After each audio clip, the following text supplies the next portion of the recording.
Washington, when President Donald Trump took to Twitter in reaction to a train crash in Washington state on Monday morning, December 18, it was to remind Americans of the country's increasingly creaky infrastructure, and his proposed $1 trillion infrastructure bill. The much-awaited bill, reportedly approved by Mr. Trump, may finally appear in Congress next month.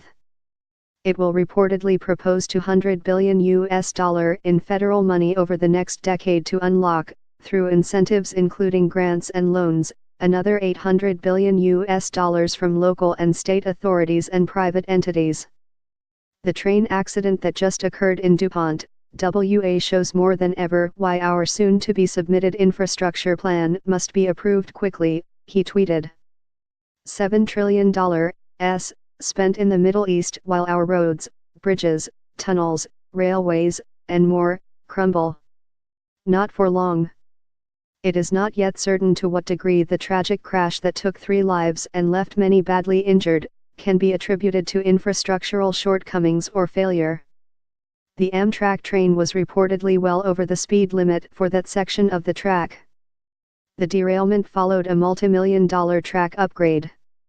However, a braking system called Positive Train Control mandated by Congress was not in use on that track. The investigation by the National Transportation Safety Board is still in its early stages. But the crash highlighted issues surrounding infrastructure in America, one of the president's pet subjects. That it came on the heels of an 11-hour power outage at Atlanta International over the weekend, forcing the cancellation of over 1,000 flights and affecting Delta Airlines schedules, only sharpened the message. Atlanta is the world's busiest airport and a Delta Airlines hub.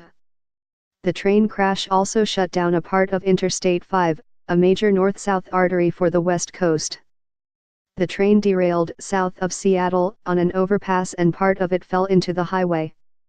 The incidents showed the domino effect of infrastructure failures, said Mr. Brian Paulash, Managing Director of Government Relations and Infrastructure Initiatives at the American Society of Civil Engineers, ASCE.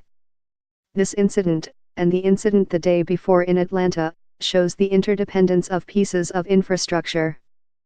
Infrastructure is one of those things that we take for granted, and we probably should not, he told the Straits Times over the phone. The ASCE issues a report card every 4 years on American infrastructure. Its 2017 report gave infrastructure a D+. Railways scored the highest with a B. Airports, dams, drinking water, inland waterways, levees, and transit infrastructure were all given Ds. Infrastructure is not meeting our needs and it is costing us daily, Ms. Christina Swallow, president of the ASCE, said at a conference earlier this month in Washington, D.C. We are seeing bridge failures, we are seeing water main breaks, we are seeing failure on a consistent basis, which is why the grades are so low. Many of our airports are at capacity, she said. Our population is growing, so our infrastructure needs are growing.